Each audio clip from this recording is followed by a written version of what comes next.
A minha aqui, olha, já vamos começar a aula de dúvidas, que ela passa rápido e a caixinha está cheia. Tem uma pergunta bem legal aqui, qual é a diferença entre in situ e operando? A pessoa que perguntou está aqui? Pergunta legal.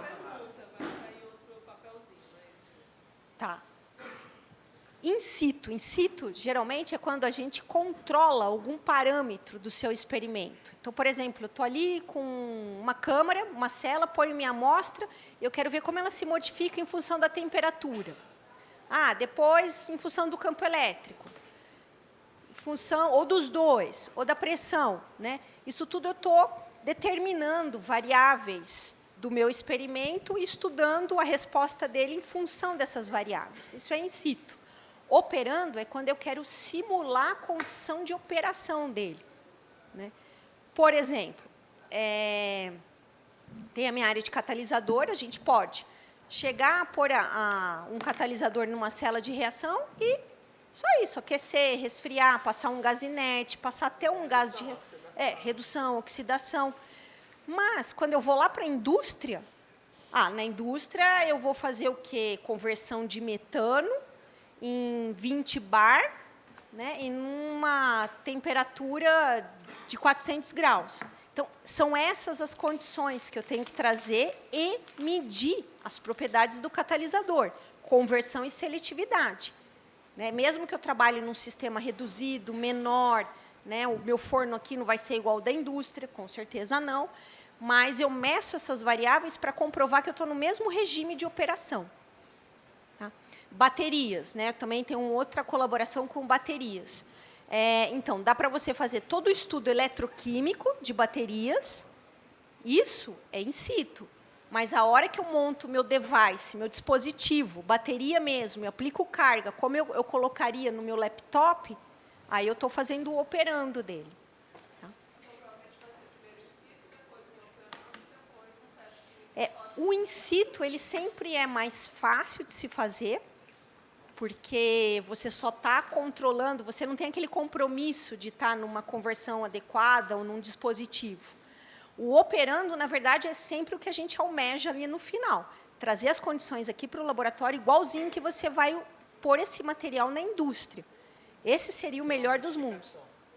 Só que é complicado, às vezes, por tudo isso para funcionar, ainda mais com uma entrada para o feixe de raio-x, uma saída, e com a dinâmica do laboratório, né, eu tenho que medir rápido. Às vezes não dá, mas é o que a gente sempre busca, operando. Como faço para trabalhar... Ai, desculpa, gente. Ai, já? É que eu estou ansiosa para... Deixa eu só ver. Foi? Pode responder, então. Não, tá. Só pra... Como faço para trabalhar no LNLS?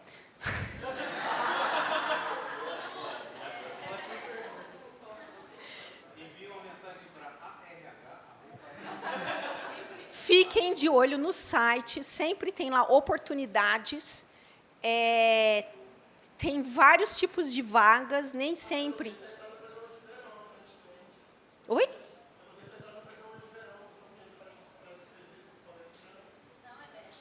Isso. Tem. Então, tem pessoas hoje aqui que são pesquisadores e eles vieram como bolsista de verão. Eu nunca participei de programa nenhum, mas eu era usuária do laboratório, né? Fui usuária do Gustavo. E aí, olhando o site, apareceu uma oportunidade na minha área, eu apliquei. Então, pode perguntar. Não, só quero dizer que ano que vem eu estou terminando o doutorado e aí... Votem em mim, né? Para funcionário.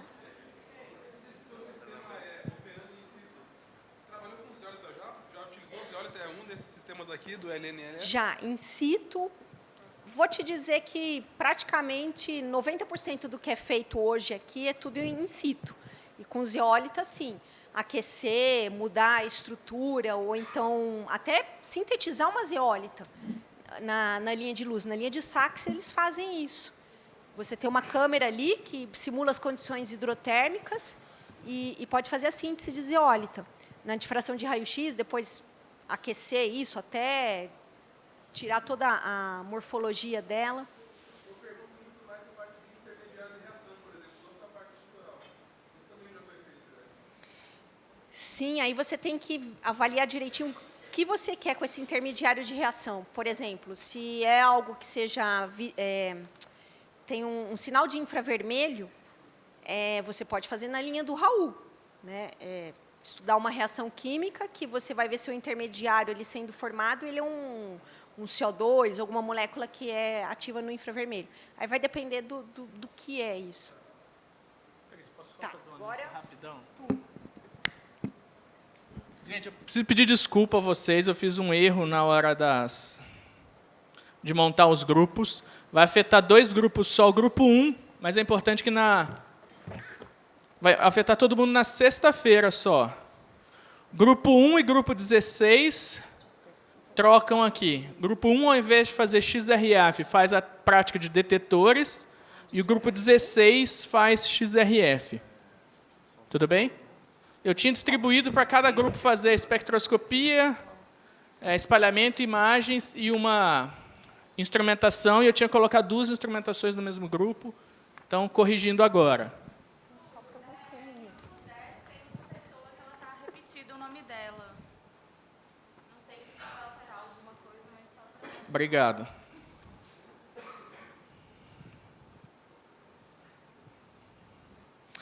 Mais algum problema? Alguém não apareceu? Já teve 2 pessoas que não estavam aqui. Todo mundo está nos grupos, está tudo certo, né? Beleza, a gente pode continuar com as perguntas, então. Faça a pergunta para eles tentarem responder. Nossa, é que aquelas ali eram... Para discutir.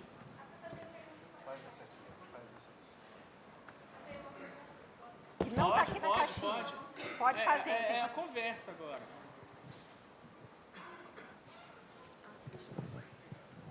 Antônio Guilherme, senta aqui na frente. São 2 perguntas, na verdade.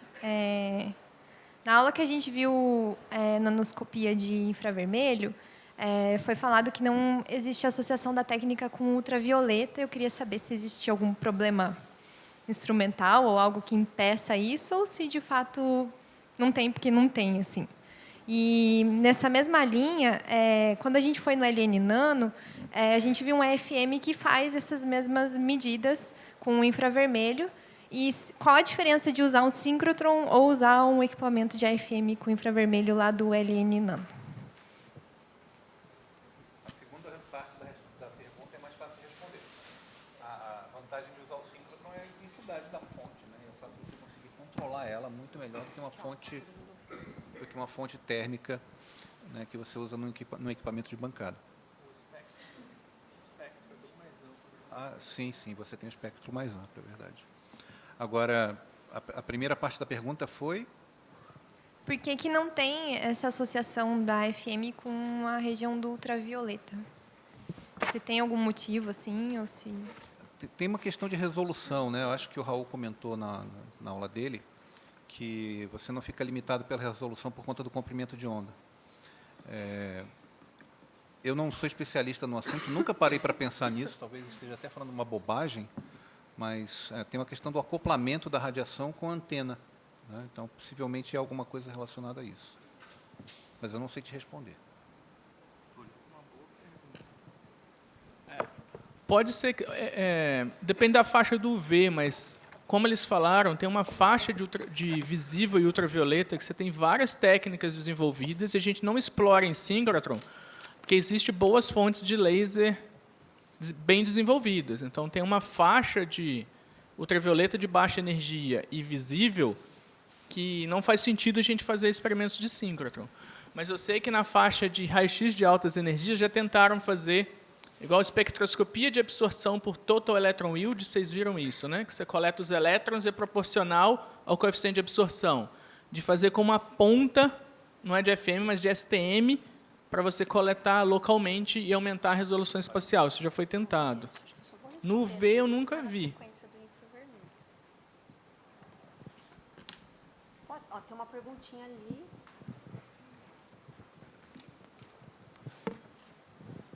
Eu queria saber se tem como eu me inscrever e participar da reunião anual de usuários, não sendo um usuário ainda, ou tendo uma ideia de um experimento, alguma coisa menos realística. Pode. Na reunião de usuários é aberto para todo mundo, usuários e não usuários. Eu acho que lá no começo teve umas 5 reuniões de usuário antes do síncrotron ficar pronto. Então, era reunião de futuros usuários. Só para fechar aqui, que tem uma pergunta que eu peguei na mão e é do infravermelho também. Como é formada a imagem em uma microscopia de IR?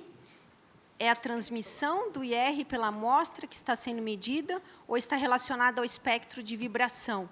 Na verdade, a imagem, primeiro você faz com uma ponta de AFM. Né? Então, seria como você ir para um equipamento de AFM. Você faz uma imagem do relevo da amostra. Vai ter uma diferença de carga ali entre a pontinha do AFM e a superfície da sua amostra, e ele vai mostrando isso, o 2D. O que é feito aqui foca o infravermelho na pontinha dessa agulha de AFM, né? E aí ele passa a ser uma sonda, sua sonda de infravermelho, ela passa até a resolução do tamanho dessa ponta, que é de 25 nanômetros. Tá? E aí você vai escaneando a sua amostra. Escaneando não, na verdade você faz uma imagem de AFM grande, em campo grande, ali da superfície da sua amostra. Você viu alguma região interessante, aí você vai lá no modo infravermelho e pega com aquela resolução de 25 nanômetros e vê o resultado da vibração das moléculas ali dos modos vibracionais, a mesma física de equipamento de infravermelho de bancada. Aí ficou interessante, quer ver do lado? Põe do lado. E você pode até escanear e depois ter uma imagem 2D, mas ela é pontual, com resolução de 25 nanômetros, e é por reflexão, na verdade. Claro, o contraste, você tem 2 imagens ao mesmo tempo. Um contraste por topografia, que é a altura da sua amostra, a interação da ponta, e o contraste do infravermelho. Então, o contraste na imagem, que a gente representa como preto ao branco, ou o que você quer, pode ser a intensidade do sinal de uma das bandas do infravermelho. Aí você vê, olha, aqui eu tenho mais dessa banda, menos, mais, menos, e você pode fazer imagens para várias bandas, e aí vai. Geralmente, eles fazem campo aberto. Você pode fazer um espectro a cada ponto também. Gustavo, vai. Vamos passar uma para o Gustavo. Então, pularam aqui da caixinha 3 perguntas sobre espectroscopia, e uma delas cita o meu nome diretamente, então eu vou ter que responder. A primeira é assim, na aula do Gustavo, ele falou sobre como localizar o elétron, determinar o momento angular, deu muitos exemplos sobre níveis de elétrons, então ele disse que iria relacionar tudo isso com espectroscopia. Não ficou claro para mim toda essa explicação do elétron e espectroscopia, ou seja, aparentemente... Alguém quer esclarecer? A gente estava fazendo com eles uma... Aparentemente não ficou claro. Acho que a mensagem principal da aula não ficou clara. Então, alguém quer esclarecer? Quem entendeu da aula do Gustavo?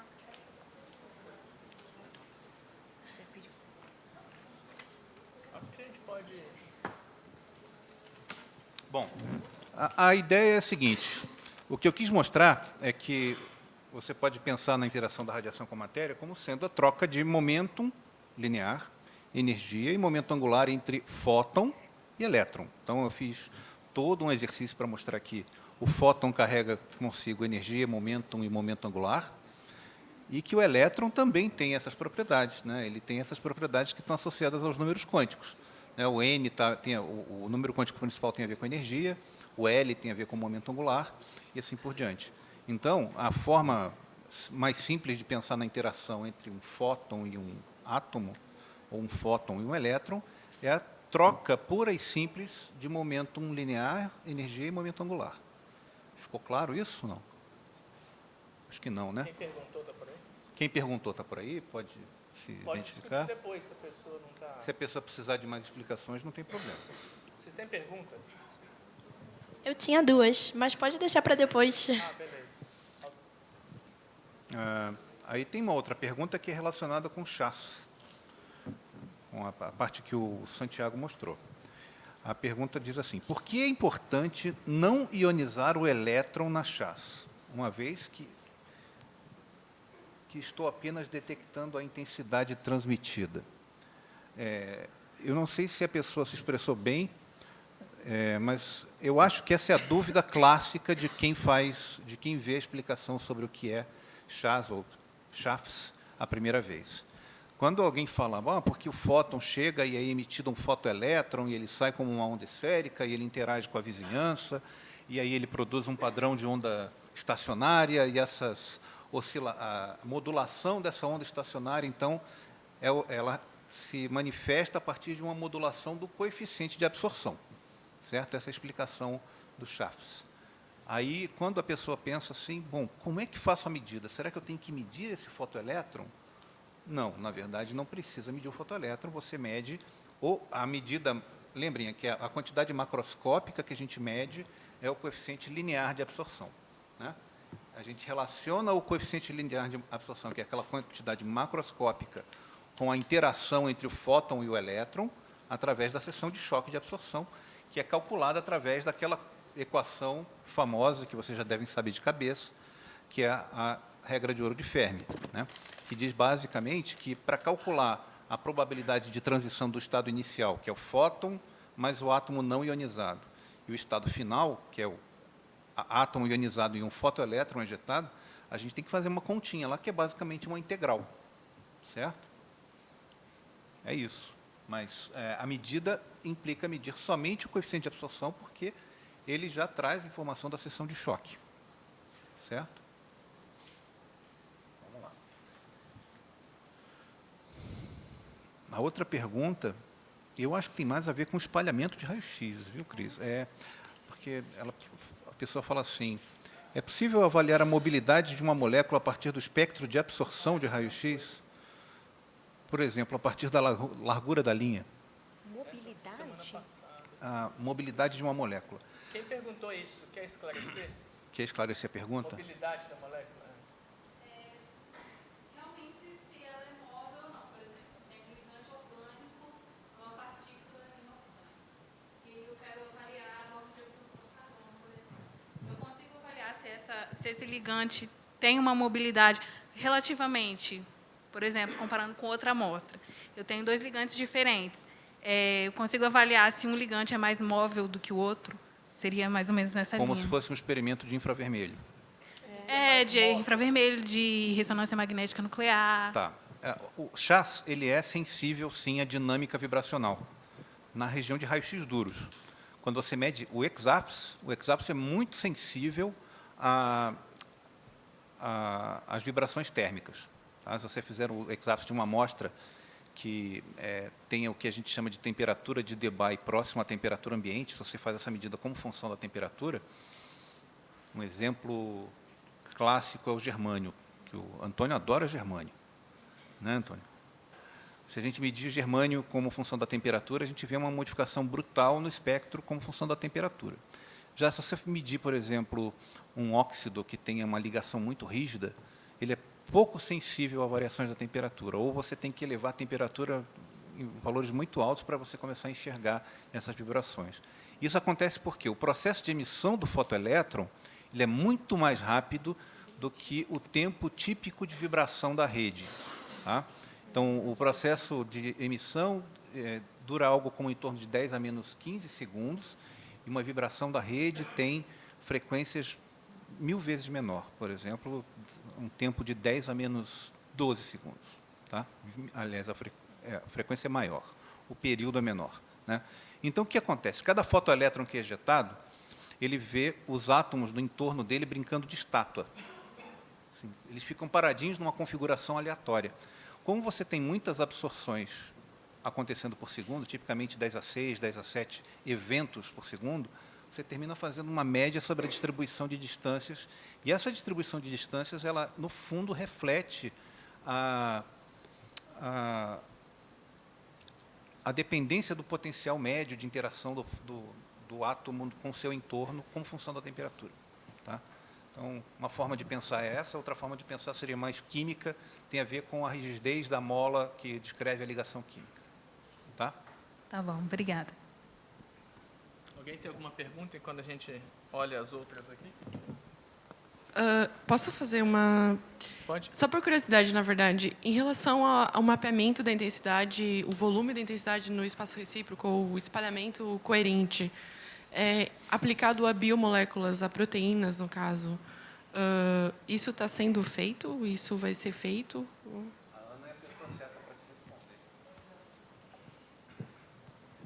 Então, ainda não está sendo feito, mas quando você começa a pensar, porque a gente não tem um feixe coerente aqui, mas uma das coisas, e aí também é o que está no limite aí do tamanho de cristal, é que você começa a ver efeitos aí de esses espéculos que você pode medir e usar também para tirar informação sobre o seu cristal e a proteína.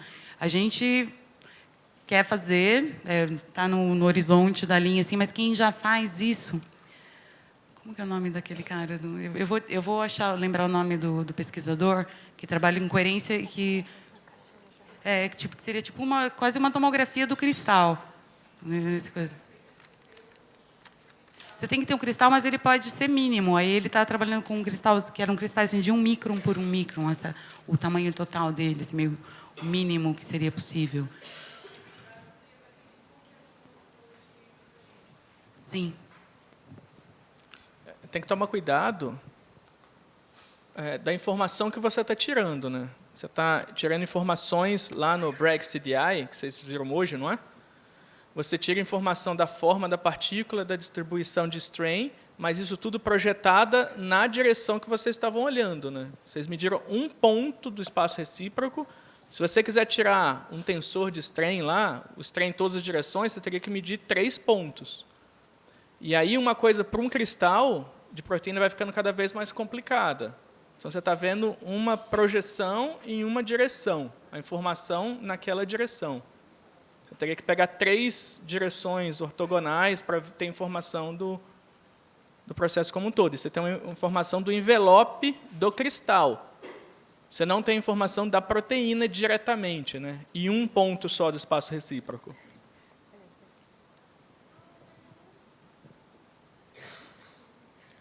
Com licença, seria uma pergunta em relação a sax. Quando a gente está falando em cromatografia, a gente fala do raio hidrodinâmico de uma molécula e isso pode estar influenciando no seu tamanho efetivo, né? Ela pode ter 20 kDa e se comportar como se tivesse 15. Mas quando a gente passa para o sax, a gente tem o raio de giro. Eu posso interpolar, trazer essa relação raio hidrodinâmico, raio de giro, e eu vou ver o mesmo fenômeno, ou o sax resolveria essa corrida anômala?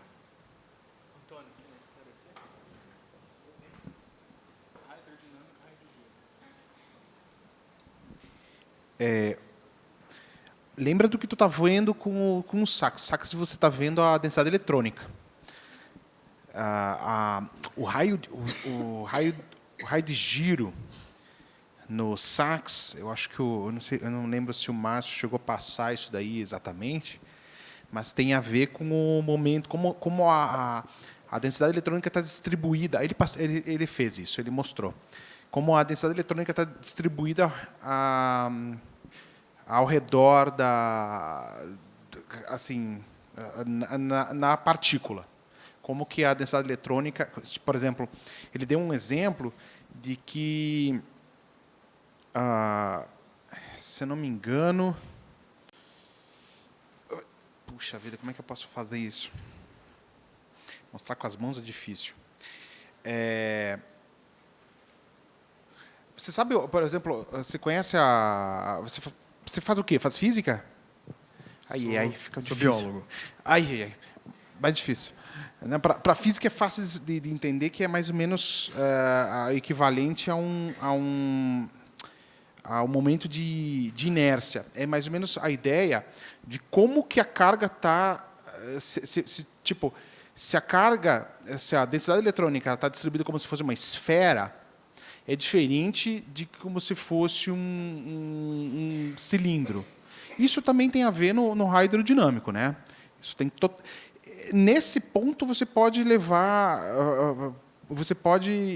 falar que as duas são semelhantes. Se no raio hidrodinâmico depende de como a massa está distribuída com relação ao resto, no sax o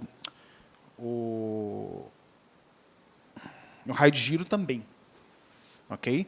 Só que o sax o peso dele tem a ver com a densidade eletrônica. No diâmetro hidrodinâmico, no hidrodinâmico, não tem a ver com a densidade eletrônica, né? Tem a ver de que se tua partícula tem, sei lá, tem um polímero, alguma coisa que vai acabar freando, por exemplo. Eu não sei que tipo de experimento que tu disse que fez. DLS? Um processo cromatográfico.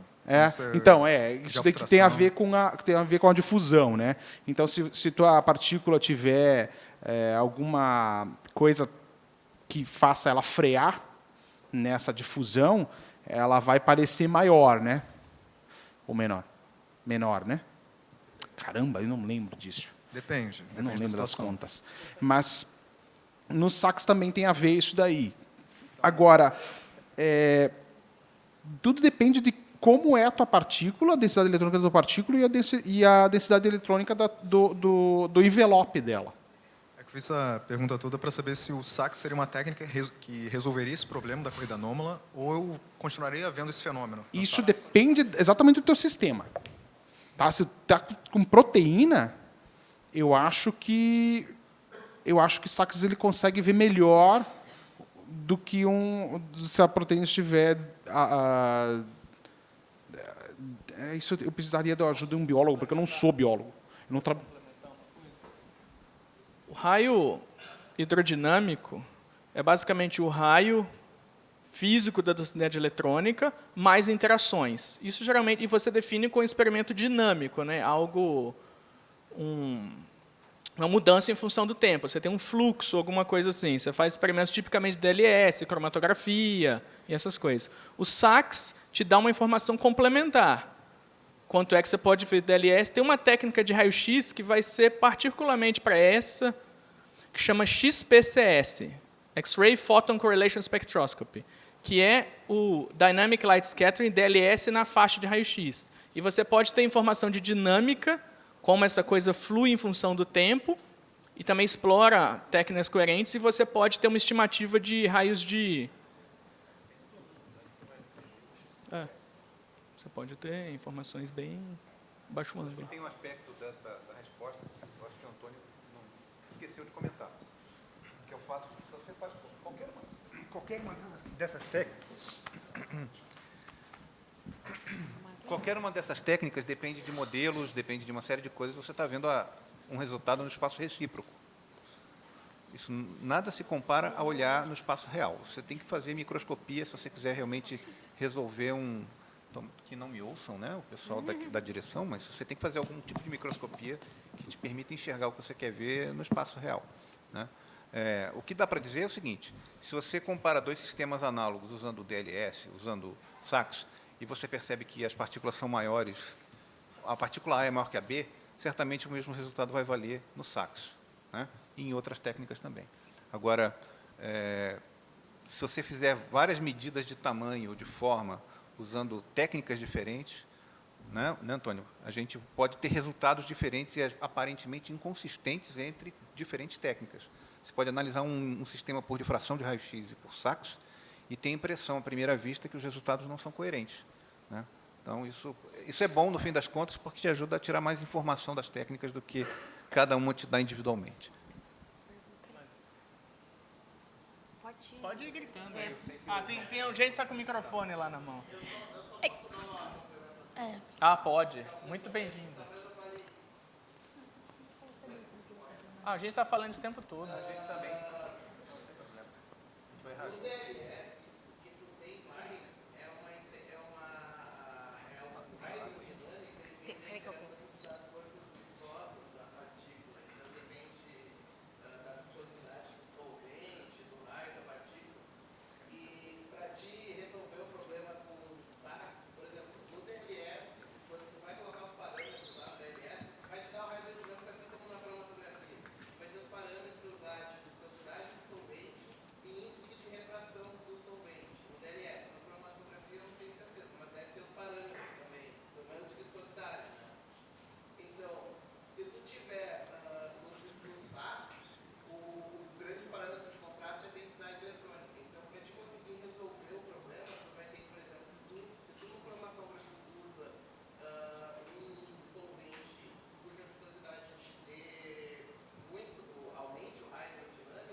Sim, eu acho que é importante enfatizar dessa conversa o seguinte: sempre que você usa uma técnica experimental, você tem que ter noção clara do que ela pode fazer, isso é muito importante, mas também é muito importante ter noção clara das limitações das técnicas, das hipóteses que são feitas para que você chegue a algum resultado analisando os dados. E isso nem sempre é levado em conta, porque quando a gente fala, porque Shafts faz isso, faz aquilo outro, não sei o quê, blá, blá, blá, porque Sachs faz assim, assado, você sai com a impressão que a técnica resolve todos os seus problemas, né? E não é assim. Então, acho que a mensagem boa dessa conversa é, quando você for usar uma técnica, é muito importante saber o que ela faz bem feito, onde ela é boa, e principalmente saber quais são os calcanhares de Aquiles dela, onde é que ela falha, quais são as limitações, quais são as hipóteses, qual é o domínio de aplicação da técnica, né? E quais são as dificuldades que você pode ter. Nunca acreditar num resultado de técnica cegamente. E hoje em dia acontece uma coisa que talvez na minha época já existisse, mas era bem menos. Existem vários programas automatizados que analisam saques, que analisam difração, e você aperta basicamente um botão e sai um resultado, né? Então, você tem que usar o bom senso e a intuição física, química, biológica, sei lá. Você tem que usar o bom senso para saber se aquele resultado faz sentido ou não e entender exatamente o que o programa está fazendo. Então, acho que isso é muito importante. Quem tem mais? Eu tinha duas perguntas. Eu tenho duas perguntas. Uma em relação à proposta e outra em relação à aula hoje de cristalografia de macromoléculas. Em relação à proposta, é que vocês falaram que nem sempre o comitê de avaliação é da sua área de pesquisa que você está enviando a proposta científica. Mas, idealmente, como na estrutura do texto a gente tem que disponibilizar resultados prévios, o ideal não era que o avaliador nunca fosse da nossa área, já que pode haver conflito de interesse? Ele não é exatamente da sua área, mas isso é uma coisa... Bom, ciência é feito um pouco... todo mundo considera ético ou não ético. Por exemplo, nas reuniões de comitê, quando alguém declara que tem conflito de interesse na avaliação de uma proposta, os comitentes falam, não, isso aqui é muito próximo da minha área de pesquisa, eles retiram da sala e a avaliação é feita por outros membros. Então, quem define o que cada avaliador, qual proposta vai para cada avaliador, somos nós. Então, a gente consegue distribuir. Então, a gente distribui para eles, quando a gente vê que pode ter algum potencial conflito de interesse, a gente pode tirar. Mas isso é uma coisa... tem um chairman, cada comitê tem um chefe do comitê, que chama chairman, e ele tem autonomia para fazer essas coisas. Então, antes de cada proposta, isso é uma discussão. Alguém tem algum impedimento de discutir essa proposta ou não, e a pessoa se declara. Ela se declara que ela trabalha com algo próximo do que... E isso é muito óbvio, né? Somos todos conhecidos. O próprio chairman se dá conta que vai ter um problema ali, ele não bota aquela proposta para aquela pessoa analisar, já sabendo que pode haver uma dificuldade. A segunda pergunta em relação à aula de hoje foi que foi dito que peptídeos são muito difíceis de se fazer cristais. E ela mostrou uma imagem com as diferenças de tamanho de um cristal, de uma proteína e de proteínas maiores. O peptídeo é o menor de todos, então eu acho que, na lógica, ele deveria ser o mais fácil de se cristalizar, mas ela disse que peptídeos não se cristalizam. E aí eu gostaria de saber por que peptídeos por que existem peptídeos, por que existem proteínas que não se cristalizam e por que especificamente os peptídeos não se cristalizam? Porque eles tendem a ser flexíveis. Você não tem, as proteínas se novelam porque você tem interações hidrofóbicas, às vezes pontes de sulfeto. Se é um peptídeo que tem, 6 resíduos e 2 são cisteínas, ele vai cristalizar, porque ele vai ficar estável numa estrutura persistente aí. Um NaCl, uma molécula menor, você não tem tanta flexibilidade assim. Então, ela também entra e vai cristalizar mais fácil. O problema é a flexibilidade em si. Então, o peptídeo ele é longo para ter uma tendência a formar uma estrutura e te perturbar. Então, ele vai ter muito mais movimento browniano do que um NaCl. Para que vai formar. Então, aquela que eu mostrei era um exemplo ali no cristalzinho de sal, né, lisozima e tal. Então, é mais por isso mesmo. Na proteína, você tem vários núcleos ali de estabilidade estrutural maior. Então, é como se você tivesse mais pontos numa cinta mesmo para abraçar a estrutura ali. Você lembra de isômero conformacional? Já ouviu falar disso? Você pode, cada ligação química, você pode também. rodar. Tem molécula que também pode ser Quanto zoada. menor a molécula, mais graus de rotação, de conformação você tem, e aí fica difícil. À medida que você faz essas macromoléculas maiores, você vai travando esses graus. Com as interações, você tem sempre pontos de hidrogênio que vão travando os possíveis conformers, e aí você acaba conseguindo montar um cristal. Isso se aplica a oligômeros também, porque dizem que oligômeros de A-beta são muito difíceis de fazer, de se cristalizar. Você de DNA, você quer dizer? Pedaços de oligômeros? Não, oligômeros de A-beta mesmo, da doença de Alzheimer. Sim, de beta-amiloide. Sim, você tem, uma vez que ele desenovelou e grudou um no outro, é muito mais difícil de reenovelar, isso que você está perguntando? Não estou perguntando das placas, estou perguntando dos oligômeros. Que, eu não sei se, Eu não estou entendendo, eu não sei se a gente está falando mesmo o que oligômero que você está querendo dizer. O peptídeo que forma a placa...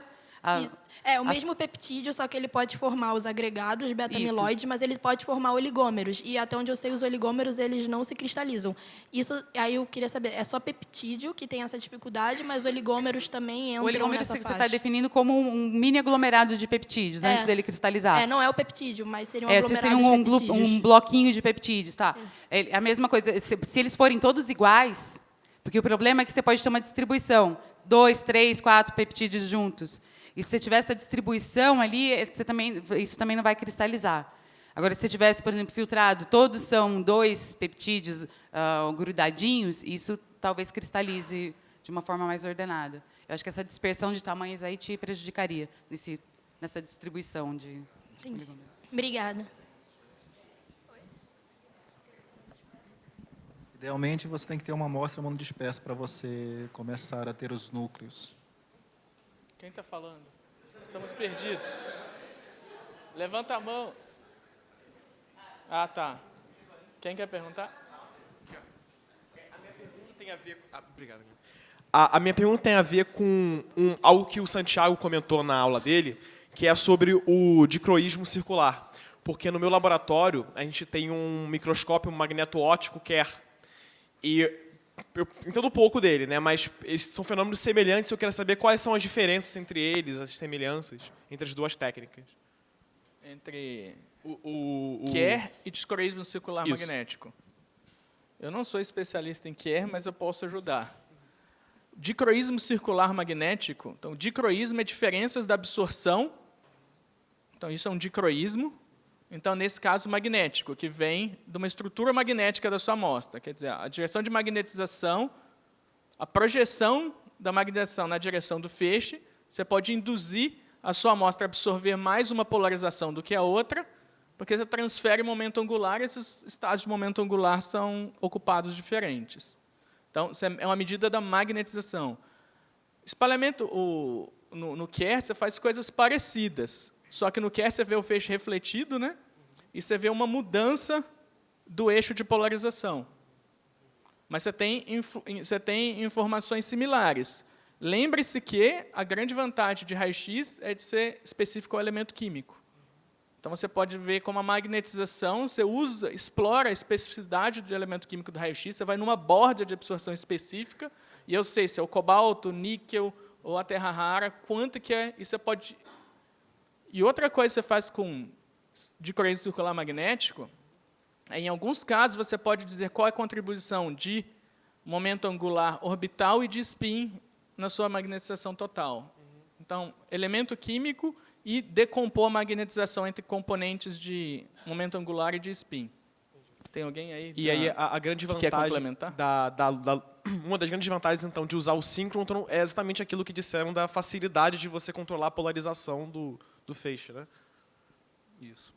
E acho que tem uma questão de diferença de interpretação dos fenômenos, embora, no fim das contas, sejam todos ligados, né? O efeito Kerr tem a ver com a descontinuidade do campo elétrico e do campo magnético quando o material passa de um meio para o outro, né? Então, ele tem uma mudança de fase que faz com que a fase da polarização mude, né? Isso depende de eletromagnetismo, no fim das contas, né? Então, é uma visão mais macroscópica da interação entre a radiação e a matéria, que é baseada na permeabilidade magnética, né, e na permissividade elétrica. E o efeito de dicroísmo circular magnético a gente interpreta mais em termos da densidade de spins para cima e para baixo no material ferromagnético, né, que pode ser sondado com radiação, com raio-x. Acho que é basicamente essa a diferença. E eu tenho mais uma perguntinha que é sobre as propostas, que é em relação às publicações, depois de que os experimentos são feitos. Existe um prazo para apresentar a publicação? E, além disso, são aceitas só publicações de revistas ou também atas de congressos, por exemplo? Na base de dados, vocês têm que entrar com as publicações em artigos científicos, em revistas científicas. Mas uma das coisas que o pessoal pede bastante aqui é para dar retorno quando tem teses que foram baseadas aqui. Então, geralmente, é uma das coisas que entram, olha, essa tese foi baseada em luz síncrotron para a gente ficar sabendo. Mas o que entra na base de dados e que vai para o comitê depois é o número de publicações científicas em jornais indexados. Mas aí depois do experimento tem um prazo para você apresentar isso? Quanto mais rápido, antes, talvez, de uma próxima submissão, que você está medindo o mesmo experimento, com certeza. Entendi. Só complementando, cada comitê, às vezes, tem uma regra. Por exemplo, da difração de raio-x, aquela questão que o Túlio falou, um jovem pesquisador. Ele, se é no jovem pesquisador, ele já ganha uma pontuação média boa, que vai dar chances para ele ganhar tempo de feixe. Ele ganha isso por 2 anos. Depois de 2 anos, se ele não publicou nada, ele já passa a ser aquele mau usuário.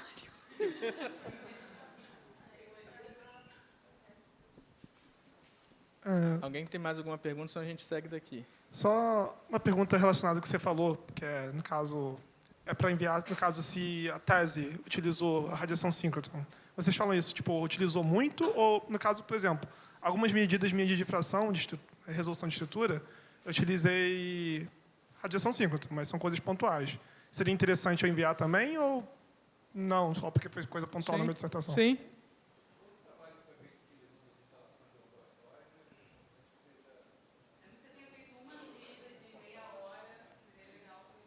Só para explicar o porquê que a gente fala isso, nós somos prestadores de serviço para o Ministério da Ciência e Tecnologia. Então, a gente tem que prestar contas, a gente tem alguns indicadores que mostram, a gente presta contas do dinheiro que foi investido.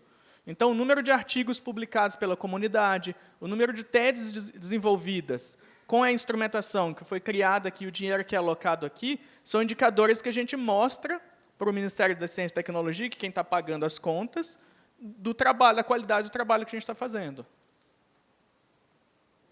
Até a assinatura nos seminários, a auditoria pode ver se a gente está fazendo mesmo, as pessoas vieram mesmo, que precisa bem. Por isso que a gente pede lista, não é porque a gente é chato, não, porque a gente é auditado. Bom, senão eu vou seguindo com umas perguntas aqui. Tem alguma aí legal, Cris? Na verdade, é só ter uma bem específica aqui dessa letrinha bonita, escrita em azul.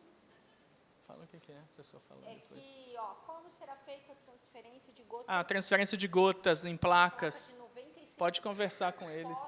para jato, utilizando cristalografia serial. Eu vou passar para o André, porque é bem, né, o dele. Ele lê e explica ali.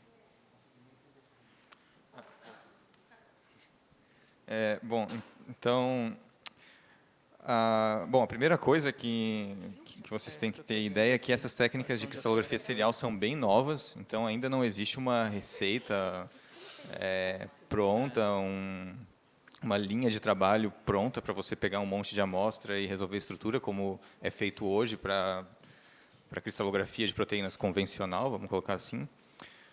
Mas, basicamente, se você pensar no experimento mais bem estabelecido que tem hoje, que é de você passar o jato na frente do feixe, né, pegando um monte de cristais, esses experimentos normalmente exigem alguns ml aí de suspensão com microcristais ou nanocristais, enfim. Então, na verdade, você não transfere a gota de 96 poços para o jato. Você faz o screening, né, para saber em qual condição a sua proteína cristaliza, e, a partir dali, você refaz isso para um volume maior para poder fazer esses experimentos. Isso é para a forma, né, mais clássica, digamos assim, desses novos experimentos. Mas isso está evoluindo bastante. Hoje, se você pensar em cristalografia serial, você pode pensar em pegar um porta-amostra bem grande, vamos colocar aí de 1 milímetro ou meio milímetro, passar isso na sua gota de 96, da placa de 96 poços, pegar um monte de cristais micro ou nano ali, imagina que nesse espacinho desse loop de meio milímetro você provavelmente vai ter milhares de cristais, e com um feixe muito pequeno e varrendo, movendo o seu porta-amostra, você pode tentar atingir 1 cristal por vez ou 2 cristais por vez, enfim. Isso já pode ser cristalografia serial. Além do loop convencional, você pode cristalizar num alvo fixo, num chip, por exemplo, parecido com um chip desses de microscopia eletrônica, com uma grid dessas de microscopia eletrônica.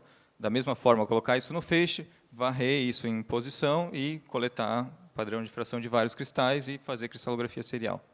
Então, existem várias formas de fazer isso, mas para esse clássico, onde você passa um jato com um monte de cristais, você não vai pegar da plaquinha de 96 poços. Para isso, o que normalmente se utiliza são experimentos que a gente chama de in batch, onde você faz a cristalização numa solução onde você sabe que a sua proteína já vai cair num ponto ali do diagrama de fases, de cristalização, onde ela já vai formar núcleos e formar um monte de cristal quase que instantaneamente. E, idealmente, você quer que esses cristais sejam pequenos, claro, né, porque se a gente pensar que vai formar um cristal de 100, 200 microns, isso provavelmente vai entupir o seu injetor e não faz mais sentido você fazer cristalografia serial também. Respondido. Eu tenho algumas aqui, a gente aproveita que a Liu está ali no fundo. Se já sabiam que a radiação coerente era melhor, por que não fizeram o VX com feixe coerente? Errou na conta, faltou um fator de 2 lá e deu errado. Alguém quer discutir? Lembrem-se da aula do Regis, das aulas da Liu. Alguém quer discutir antes que a Liu dê a resposta final? É aberto, gente, é para a gente conversar.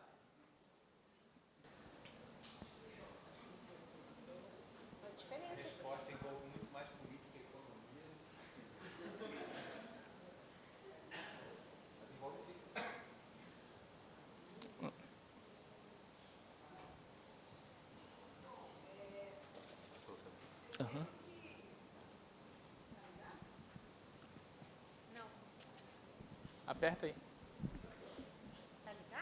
Então é na mesa.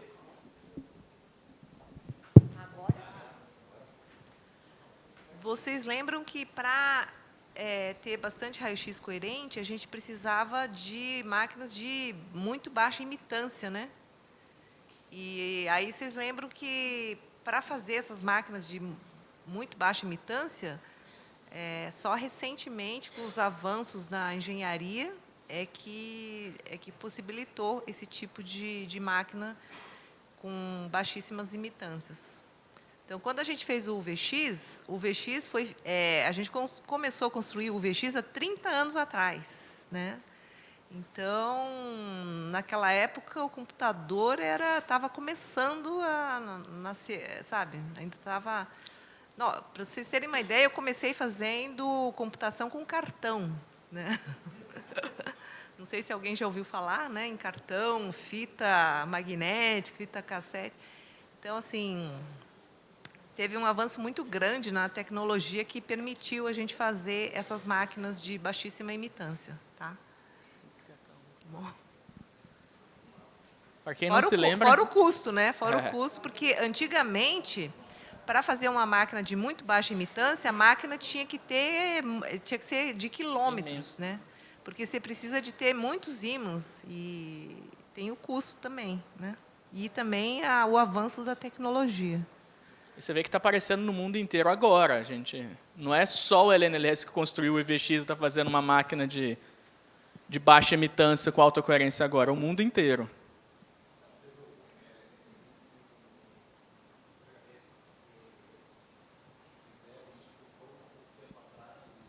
É o último síncrotron de terceira geração.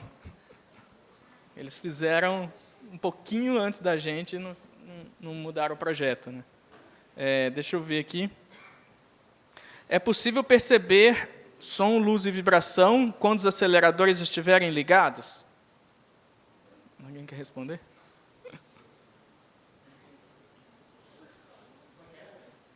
Se a gente vai poder sentir alguma vibração, barulho ou emitir alguma luz síncrotron, sim.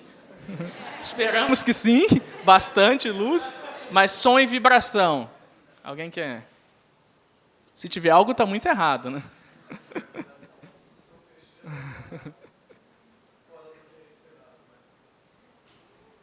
A gente faz tudo para não ter som, não ter vibração, é tudo ao contrário, para não interferir tanto o feixe de elétrons quanto o feixe de fótons que está saindo. Então, o mínimo possível de vibração, o mínimo possível de perturbações para o feixe. Tem alguma aí, Larissa? O feixe mesmo vai estar no vácuo, né?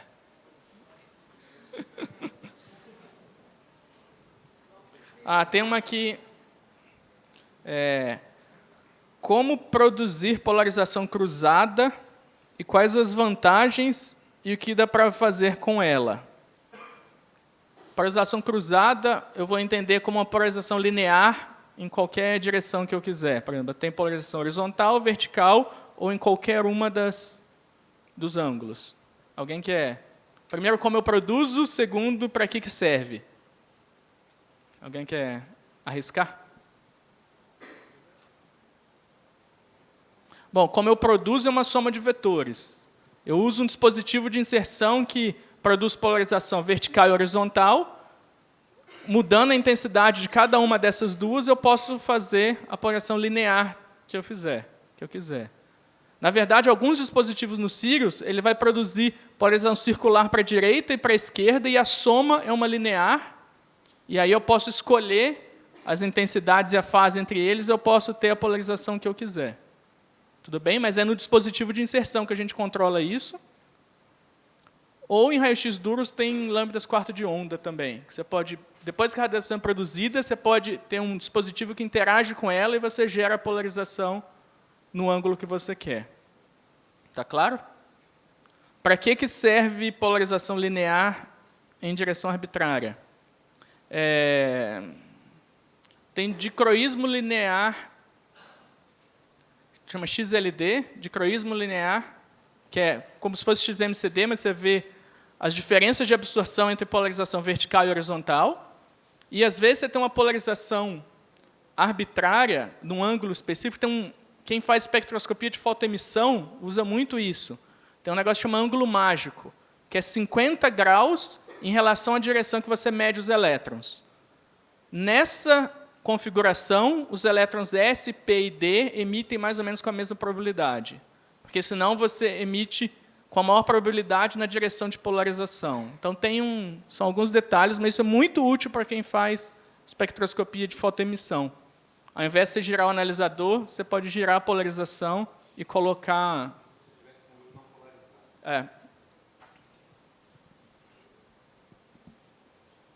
Tem mais alguma aí para você ir lendo? Cadê o...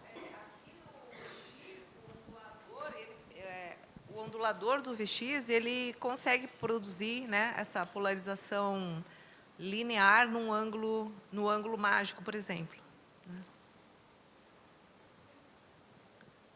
Então, mudando de tópico, só indo para espalhamento, tem uma pergunta aqui bem específica para minerais, mas vou colocar num contexto mais geral. Se a gente tem uma amostra que ela tem fase cristalina, fase amorfa e ainda uma mistura de orgânico amorfo, se vai ter diferença medir essa amostra por difração de raio-x aqui ou no Sirius? Se no Sirius eu vou ganhar alguma coisa ou perder? No fundo, a pergunta está questionando isso. Se a gente... a gente consegue medir de uma amostra dessa, fazendo um experimento de difração de raio-x? Pode arriscar. Ah, é uma pergunta? Não, então espera. Alguém já se deparou com um caso? Foi fazer um experimento de difração de policristais e você vê que a sua amostra tem cristalino, tem amorfo e ainda tem orgânico ali no meio amorfo.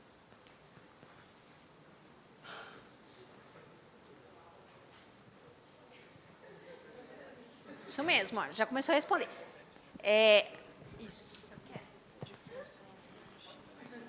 Então, você quer correr?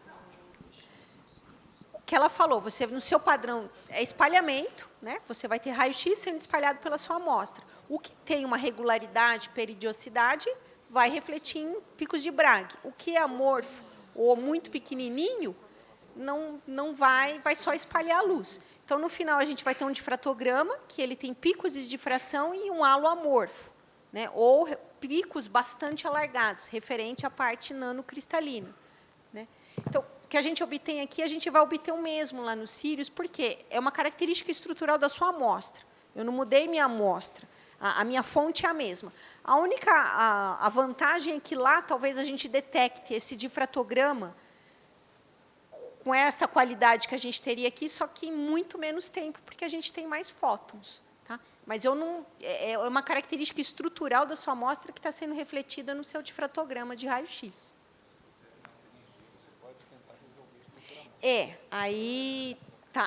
Bom, vai existir uma técnica que na verdade, é uma vantagem ali no Sirius, que é para poder ir para bem mais alta energia.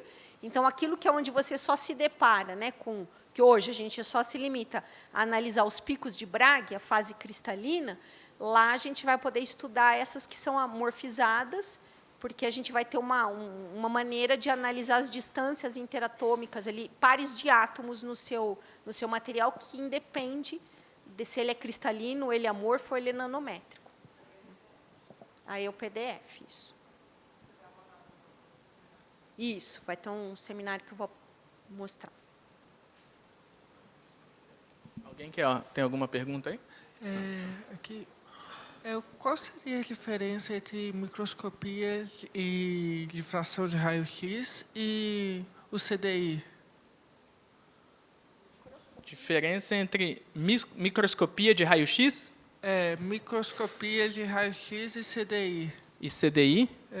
Coherent Diffraction Imaging. Alguém quer arriscar? CDI e microscopia.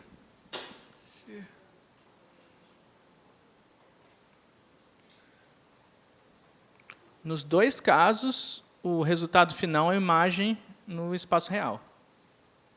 Tipicamente, quando você está falando de microscopia, você usa uma lente para gerar a sua imagem. No CDI, você mede um espalhamento. O padrão de espalhamento é a informação no espaço recíproco, e você usa um computador para construir a imagem no espaço real. Então, quem faz o papel da sua lente no CDI é o computador. Lembrei do... Está claro? Lembrei do seminário.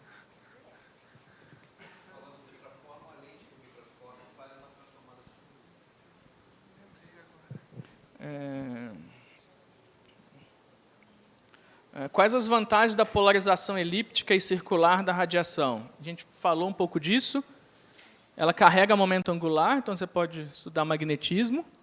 Ou, quem já fez dicroísmo circular de proteínas, você pode diferenciar coisas enantiomorfos, né? Você pode usar... O dicroísmo não precisa ser relacionado ao magnetismo, mas uma diferença estrutural na sua amostra.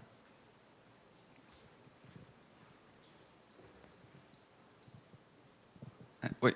É uma pergunta sobre a submissão de amostras que o Túlio pediu até para eu fazer Propostas. em público. Amostras mais futuras. Isso. No exercício que a gente vai ter que fazer, a gente não vai selecionar exatamente uma linha de luz, vai colocar EBS lá, mas na escrita da nossa amostra a gente vai precisar indicar qual seria a linha de luz? Boa, a gente tinha conversado sobre isso. Vai ter um campo que vocês vão especificar EBS, Mas na proposta, vocês não precisam falar qual a linha de luz dos círios que vai ter a técnica que vocês querem explicar, porque essa é uma informação que pode ser difícil vocês conseguirem. Como eu falei, a gente está mudando todo o procedimento, toda a informação no site está sendo atualizada o tempo todo. Então, não precisa falar, eu quero medir na linha cateretê dos círios. Pode falar a técnica que vocês querem usar. Então, na proposta tem que ficar claro, eu quero usar esta técnica, não precisa falar qual linha que vocês vão.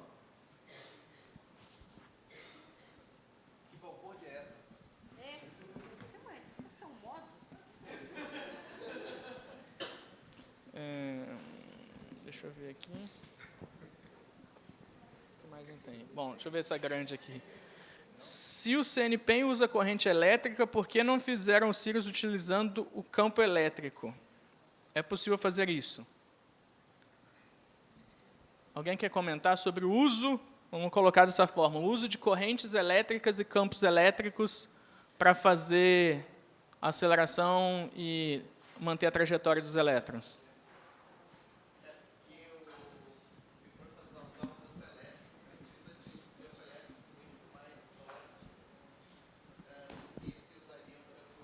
Para fazer o quê? Mas a gente usa campo elétrico também, bastante nos círios. Quando a gente usa campo elétrico? Quem falou aí?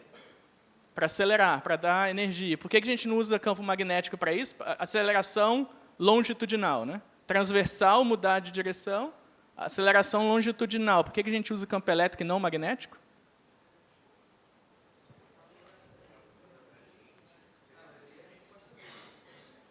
Não, a gente usa o elétrico.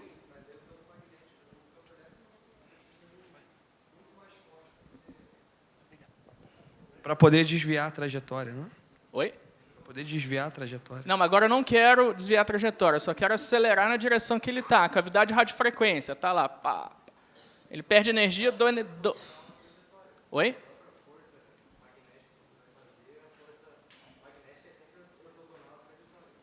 E você não consegue...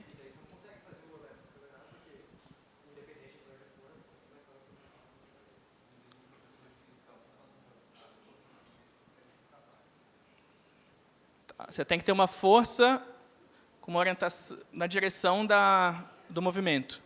Está claro isso? Então, a gente usa campos elétricos para acelerar os elétrons e usa correntes elétricas nos eletroímãs para gerar campos magnéticos também para acelerar os elétrons. Aceleração centrípeta e aceleração longitudinal. Está claro? Tudo certo, Lil?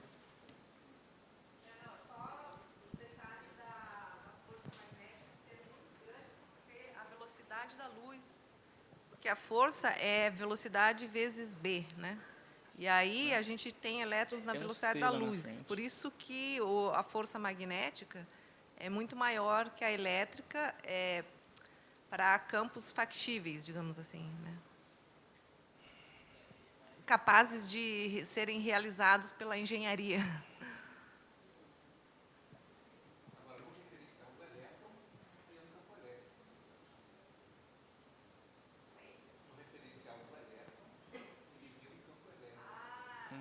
Não complica. É um famoso paradoxo, né? Que se você passar para o referencial do campo do elétron, né? Lá não tem campo magnético, né? Lá tem campo elétrico. Então, aliás, o paradoxo é o seguinte: a gente falou que 2 elétrons com a velocidade da luz não tem força de repulsão eletrostática entre eles, porque a atração magnética cancela a repulsão eletrostática, né? Praticamente cancela. Agora, se a gente vai para o referencial do elétron, os 2 elétrons lá estão parados, né? Então, lá tem repulsão eletrostática, né? Por que a gente não vê essa repulsão eletrostática no referencial do laboratório? É um aparente paradoxo para pensar. Depois, quem quiser saber... Bom, depois posso falar, mas... Final da aula.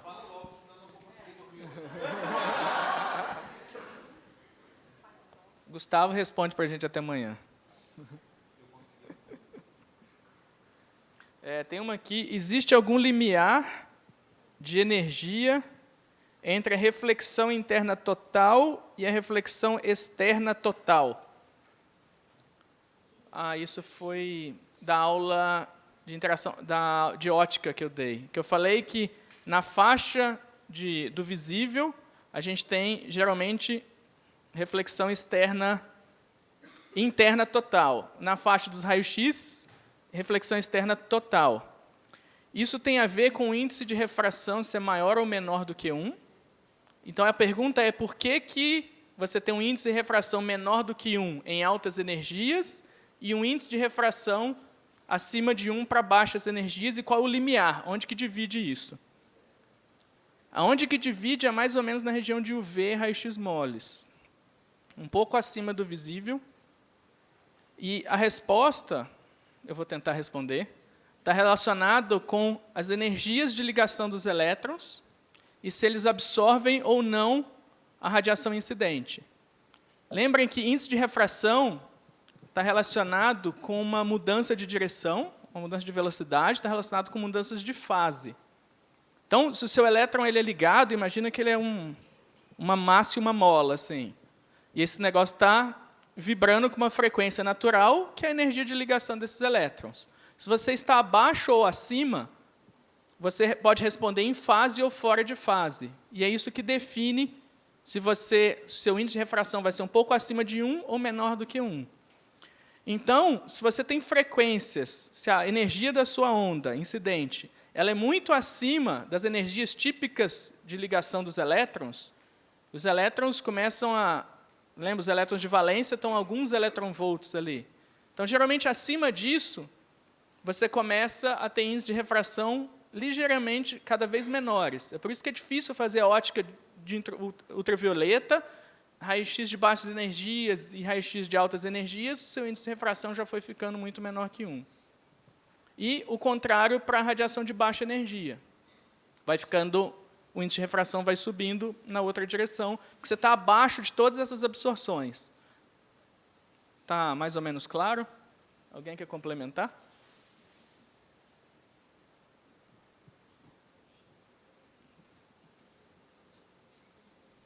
Alguém quer ler alguma aí?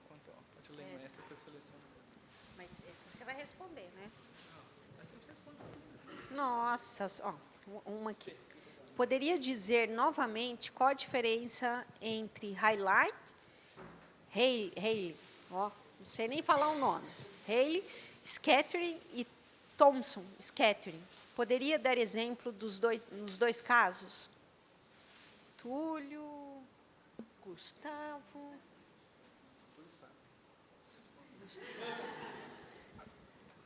Você lembra o espalhamento Thomson? Vocês viram na aula. É o espalhamento por um elétron livre. Então, no modelo de eletrodinâmica que a gente fez, vem uma onda, chacoalha esse elétron, cria uma aceleração, esse elétron cria um campo elétrico e tem uma distribuição, tem uma dependência com o ângulo e com a polarização da direção da radiação incidente e com a massa da partícula carregada. Então, é cargas livres pontuais, você despreza qualquer tamanho, e é uma carga. Isso é o espalhamento Thomson. O espalhamento Rayleigh, geralmente, são partículas, então você tem que considerar o seu elétron, agora ele é um elétron ligado, ele tem uma frequência natural de oscilação. Então, o que acontece é que sua seção de choque agora tem uma dependência com a energia, se você está abaixo dessa energia ou acima dessa energia. E é isso que te dá uma dependência com o lambda quarta ou energia quarta do espalhamento Rayleigh. Tudo bem? Então, o espalhamento Rayleigh, você tem uma partícula muito menor que o comprimento de onda, mas ela ainda tem uma dimensão finita. Então, você polariza ela, você separa cargas lá dentro, e aí você pode estar acima das frequências naturais ou abaixo das frequências naturais. Se você for acima disso, uma partícula um tamanho um pouco maior, tem um outro nome que chama de espalhamento de Mie, ou Mie, que aí, nesse caso, a partícula já é da mesma ordem de grandeza do comprimento de onda. Então, significa que nem todas as partes da partícula respondem em fase. Você tem diferenças de fase dentro da partícula. Aí vai dar um padrão de espalhamento diferente. Se você faz partículas muito maiores que o comprimento de onda, que seja o outro regime, aí já é ótica geométrica, você tem sombras. Então, é basicamente o tamanho do seu centro espalhador comparado ao comprimento de onda da radiação que vai ser espalhada. Então, você tem ótica geométrica, Mie, Rayleigh e Thompson, quando você está na aproximação pontual. Beleza? Oi, eu posso fazer uma pergunta? Pode. Então, eu trabalho com filme fino, multicamadas, titânio e nióbio, né? E eu deposito esse filme sobre vidro. Eu queria saber qual a técnica ou a linha, né, que seria mais recomendada para eu caracterizar esse filme. Caracterizar o que você disse? Qual a pergunta? O que você quer saber? É filme fino, titânio e nióbio, né? E aí esse material, ele ficou amorfo, esse filme. É um filme multicamadas. Aí qual seria a linha, a técnica que eu utilizaria aqui no... Mas você já me falou o que ele é. Eu quero saber o que você quer saber dele. A composição química. Desse filme, como que ficou, porque hoje até ela teve ali que mostrou como ficou a composição de cada camada, né? Interdifusão, provavelmente. Você quer saber se teve mistura entre as camadas. Sim, quando você fez. E a distribuição também, né? A estrutura desse filme. Gente, isso aqui é ilustrativo do que vocês têm que colocar na proposta. Esse exercício de tentar formular perguntas é o que a gente estava tentando fazer aqui agora. Ela tem um problema, ela quer caracterizar a amostra, quer saber informações, mas você tem que transformar em perguntas que a técnica pode responder. Então, você vai especificando. Então, nesse problema, a gente consegue fazer umas 10 perguntas para quase todas as técnicas aqui dentro.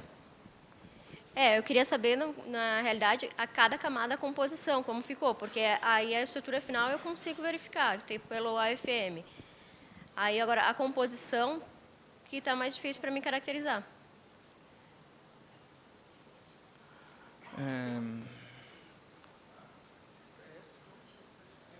Refletividade, você poderia... Até eu acho que seria refletividade, mas que foi aquele dia que o ônibus atrasou e o pessoal, essa parte foi... A refletividade poderia te dar qual é o perfil de densidade eletrônica na direção perpendicular ao seu filme, na direção Z, que seria entrando na sua amostra. Então, nas interfaces, você pode ter interdifusão ou rugosidade. E é como se fosse uma interdifusão, né? Para o raio-x, ele está olhando uma mistura ali. Então, esse tipo de informação, qual é a qualidade das suas interfaces, ou se houve muita mistura, dependendo se você tem contraste de densidade eletrônica entre as camadas. Então, por exemplo, você poderia fazer isso. Tá certo. Obrigada. Tem uma legal aqui. Tem uma legal bastante... que é a nossa vivência aqui no laboratório. 8h10. É 8h15, né, que o ônibus chega? 6h15. É que eu vi um 8 aqui. O ônibus sai 6h15? 6h15. Alguém vai pegar o ônibus? Sim, acho que... Sai 6h15 hoje. A gente tem que começar... daqui a 5 minutos. Não, é 6h15. Daqui a 5 minutos. Então vamos terminar? Evacuar. Acho que pode ser a última pergunta. Tá, essa é rapidinha. É só... Se você... o uso de tubos de raio-x, por exemplo, cobre... Pode influenciar na medida de amostras de cobre? Quem já mediu uma amostra de cobre no comprimento de onda do cobre, com tubo de raio-x de cobre? Influencia. Você vai perder intensidade por fluorescência da sua amostra. Então, por isso que aqui no síncrotron a gente pode mudar esse comprimento de onda na energia e você sai da borda do cobre.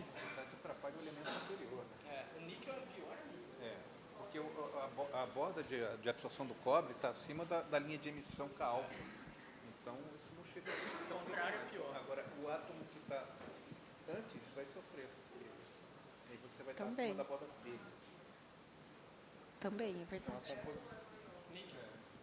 Os que estão abaixo, se você tiver níquel e está medindo com cobre, você tem absorção do níquel, mas tem a fluorescência do cobre, que também atrapalha. A fluorescência você tem que excitar ele acima da borda. Se você não excitar acima da borda, ele não fluoresce. Então, por isso que a gente põe energia abaixo da borda.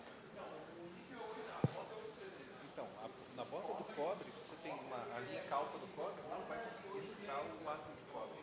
Ela vai conseguir excitar a borda do átomo que tem Z-1. Sim, sim, mas se você tem uma amostra que não tem níquel, Aí não tem problema. aí não tem problema.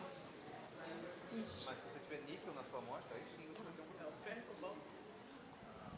O que importa é se dependendo da energia que o cobre emite, se está acima da borda de absorção do seu material. Então, e cobre é o elemento típico de... É o alvo típico da maioria das fontes de raio-x para difração. Então, ferro e cobalto, geralmente é problemático emitir neles. É o típico de propostas do começo de difração, era eu preciso fazer ferro e cobalto porque eu não consigo fazer na minha técnica convencional. A não ser que você tenha alvos diferentes. E você usa filtros para filtrar. É.